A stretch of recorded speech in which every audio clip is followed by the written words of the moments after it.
Halo semuanya, kembali lagi bersama saya. Pada pembahasan kali ini kita akan membahas tentang border and shading. Jadi langsung saja kita buka Microsoft Office Word kita. Terlebih dahulu kita ketik dulu naskahnya seperti ini. Dan naskah ini nanti akan kita simpan dengan nama file latihan 4. Jadi langsung saja kita ketik.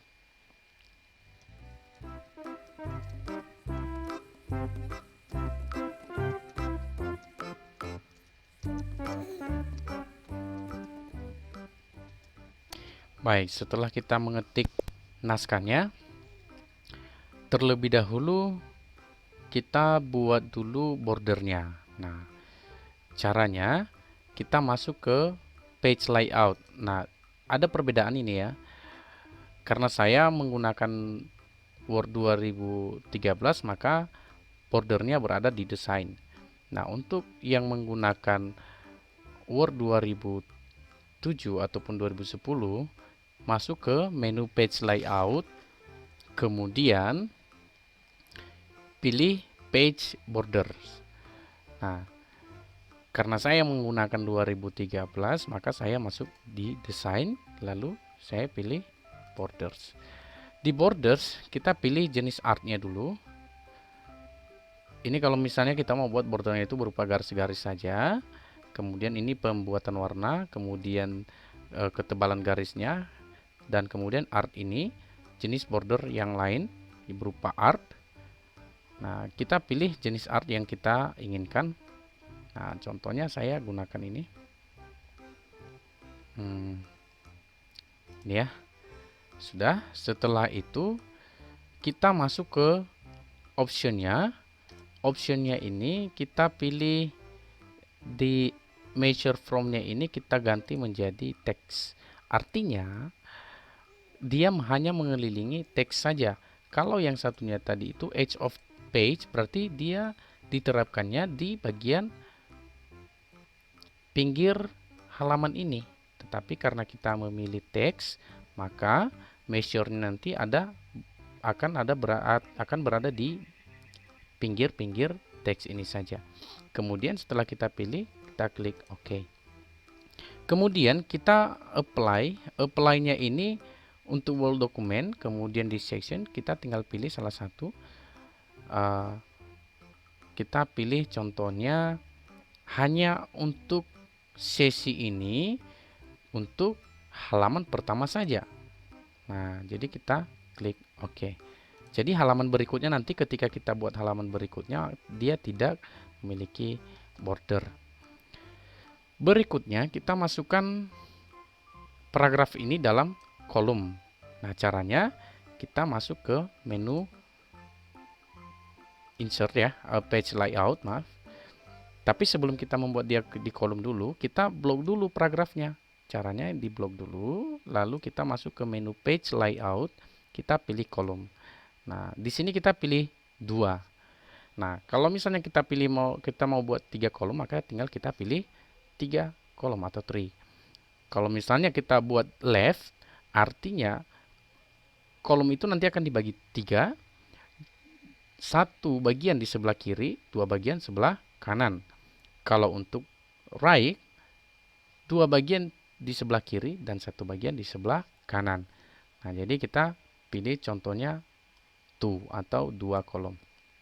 Setelah itu, untuk mengatur jarak antara setiap kolom ini, kita bisa mengatur melalui ruler ini. Nah, jadi untuk menjadi lebih jauh ataupun lebih dekat, kita bisa atur melalui ruler. Sudah, selanjutnya kita buat huruf awal paragraf ini sebuah drop cap. Nah, inilah penggunaan drop cap. Caranya kita klik di depan huruf yang mau dijadikan drop cap, yaitu di halaman atau di awal paragraf. Kemudian kita klik insert. Klik menu insert, lalu kita pilih drop cap. Nah, untuk drop cap kita bisa pilih droplet ataupun in margin. Untuk droplet ini artinya hanya di beberapa, dia drop teks dropnya itu hanya diterapkan di beberapa baris saja. Kalau in margin, dropnya itu untuk seluruh baris pada halaman tersebut. Kalau dropped, saya ulangi, untuk beberapa baris saja. Kalau in margin, untuk seluruh baris yang ada di halaman tersebut atau di paragraf tersebut.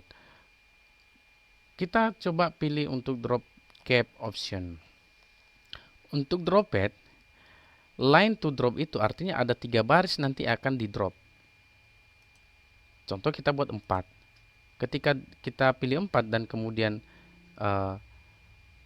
kita klik OK, maka di sini yang terdrop itu ada 4 baris. 1, 2, 3, 4. Ya, begitu ya. Jadi kita ulangi dari drop cap option. Misalnya kita buat 2, juga di sini 2. Nah, 2. Jadi nanti ada 2 baris yang terdrop. Untuk distance from text, artinya jarak antara teks atau huruf yang di drop ini dijadikan drop cap akan berjarak antara teks yang telah di drop. Seperti ini kita buat contohnya 0,5. Kita klik OK.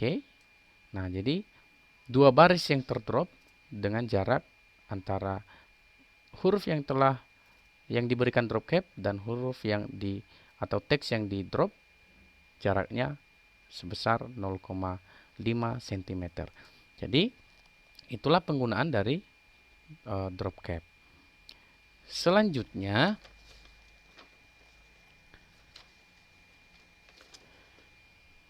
misalnya kita mau memasukkan atau menginsert page number. Kita mau memasukkan page number, footer, dan header. Nah, contohnya kita masukkan header terlebih dahulu. Caranya kita klik menu insert, kemudian kita klik header. Nah, di header itu kita tinggal memilih format yang kita butuhkan.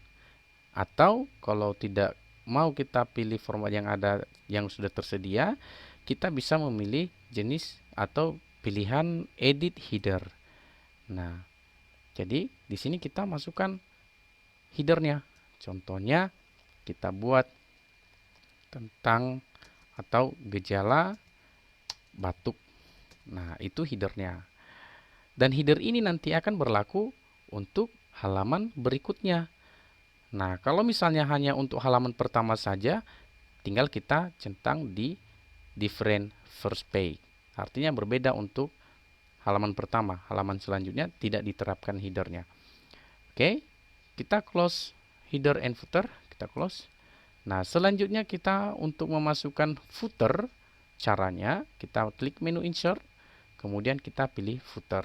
Sama halnya dengan header tadi, kita bisa memilih formatnya atau juga bisa memilih edit footer.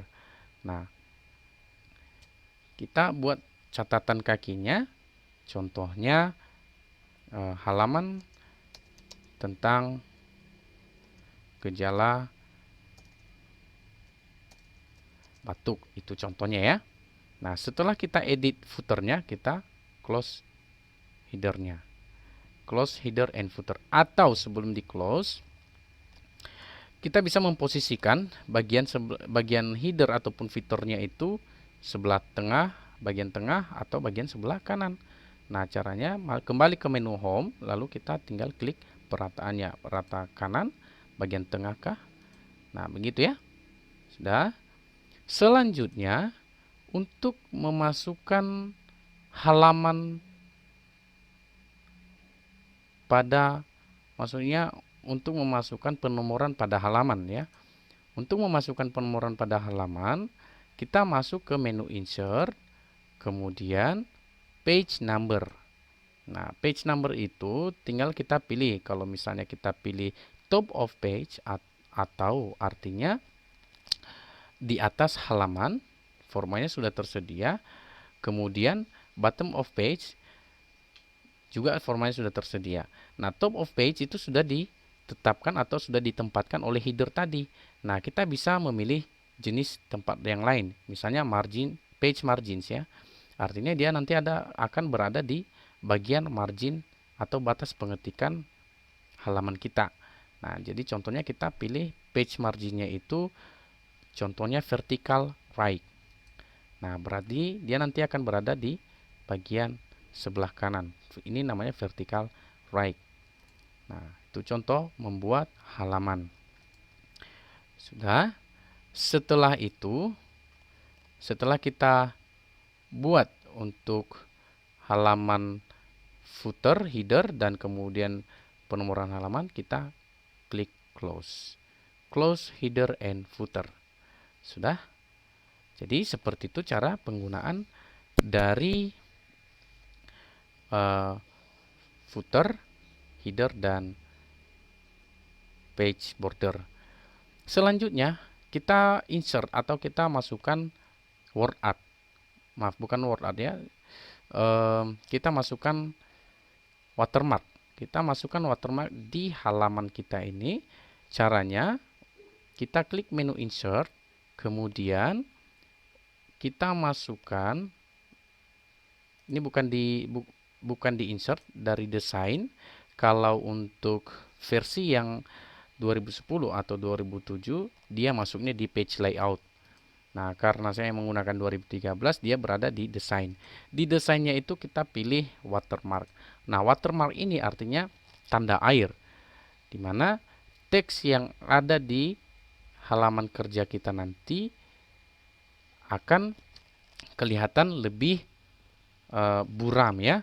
Nah, jadi itu dia namanya watermark. Nah, biasanya watermark ini digunakan sebagai penanda pada suatu halaman. Nah, contohnya kita memilih jenis watermark yang kita inginkan. Bisa modelnya yang seperti ini, diagonal. Kemudian bisa juga secara horizontal. Nah, jadi terserah sesuai yang kita butuhkan. Nah, contohnya kita ganti ini. Kita gunakan confidential 1. Nah, jadi seperti ini. Nah, apabila kita mau edit watermark ini, kita tinggal memilih jenis watermark yang opsinya itu custom watermark. Atau untuk menghapusnya juga kita pilih remove watermark. Nah, kita pilih custom watermark.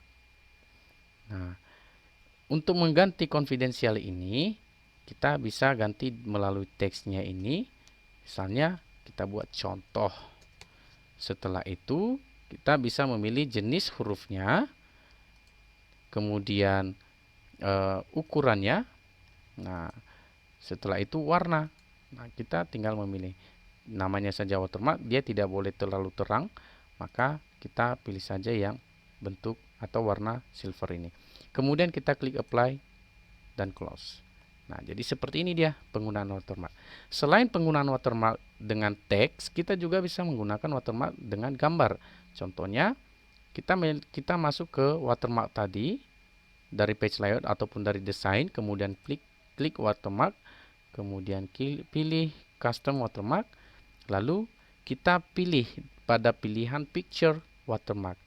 Kemudian kita pilih select picture untuk memilih gambar. Nah, kalau untuk Word 2007 ataupun 2010 dia akan langsung mengarah ke folder penyimpanan kita. Nah, kalau di sini kita harus memilih Word offline dulu.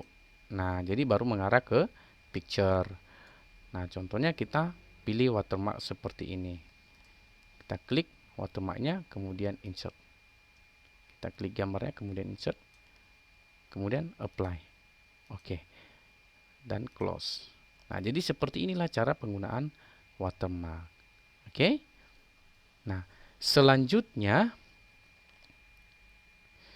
kita akan menginsert picture, kemudian word art.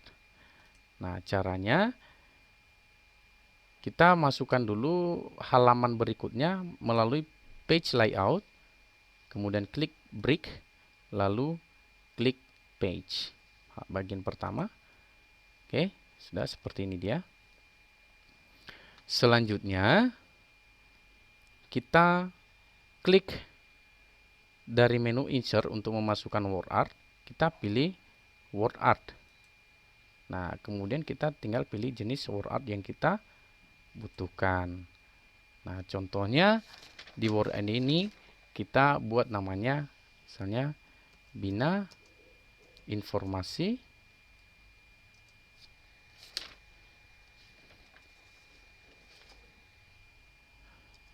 dan teknologi. Nah, ini WordArt ini kita bisa mengatur ukurannya seperti ini. Ukuran dari outline WordArt-nya, tetapi ukuran dari teksnya kita kembali ke menu Home, lalu kita pilih ukurannya sebesar misalnya 16 atau 18 lah ya. Oke, selanjutnya kita perkecil tempat WordArt-nya. Kemudian kita klik di menu format. Kita klik dulu WordArt-nya, masuk ke format. Kita pilih posisinya. Posisinya kita letakkan di tengah-tengah. Oke. Selanjutnya kita tambahkan lagi WordArt-nya, insert WordArt. Kemudian kita pilih WordArt selanjutnya. Lalu kita ubah dulu ukuran hurufnya biar tidak terlalu besar ya. Kita buat saja 11. Nah, kita buat dia itu man, M A N, kemudian lo, K E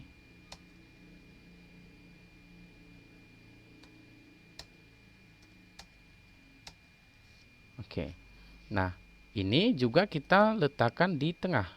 Klik dulu di WordArt-nya, pilih format, kemudian posisinya tengah. Nah, karena dia ketimpa dengan teks yang sebelumnya, maka kita turunkan secara manual. Caranya, klik di sisi-sisi atau di pinggir WordArt ini. Klik tahan, turunkan ke bawah. Sudah. Kemudian perkecil tempat WordArt-nya melalui titik koordinatnya ini, perkecil seperti ini. Sudah. Nah, biar gak kelihatan, ini sudah gak kelihatan, kita bisa tarik lagi seperti ini. Kita atur ukurannya. Sudah. Setelah itu kita insert gambar. Nah, ini contohnya. Kita klik menu insert, kemudian picture. Nah, kita pilih salah satu gambar yang kita inginkan. Klik di gambarnya, lalu klik insert. Sudah. Nah, di sini di gambar ini kita tidak bisa memindahkan ya. Jadi kita harus ganti dulu wrap teksnya. Nah, wrap teksnya itu melalui gambar ini juga. Caranya klik di gambar ini lalu pilih format. Kemudian masuk ke wrap text. Kemudian kita pilih behind text. Baru kita bisa menggeser atau mengubah posisi tempat gambarnya. Nah, kalau dia wrap text-nya itu tadi kita pilih behind text, berarti dia akan berada di belakang teks ini. Nah, kalau kita pilih front of text, maka dia akan berada di bagian depan dan teksnya akan tertutup. Jadi makanya kita pilih behind text. Oke, kita perkecil gambarnya seperti ini. Sudah.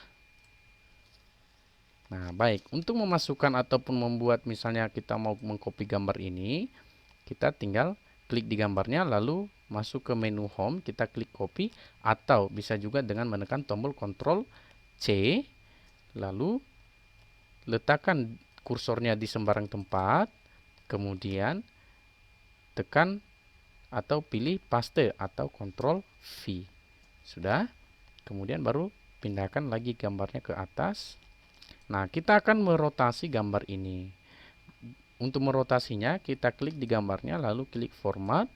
Kemudian di sini ada rotate. Rotate itu kita pilih rotasinya itu flip horizontal atau membalikkan ya. Oke. Nah, jadi penggunaan halaman tadi, kita kembali penggunaan penomoran halaman ini, dia sudah ada secara otomatis halamannya. Sini ada page 1 dan ada page 2. Untuk headernya juga sudah ada. Nah, seperti itu. Oke. Kemudian kita simpan dokumen ini, klik menu file, kemudian save. lalu kita simpan di tempat penyimpanan kita tadi dari dokumen ya. Kita ganti namanya menjadi latihan 4. Tadi latihan 3, sekarang latihan 4. Oke, langsung kita klik save. Setelah disimpan, selanjutnya kita akan membahas tentang tabel. Dalam pembahasan tabel, kita akan bahas di video berikutnya. Sampai jumpa.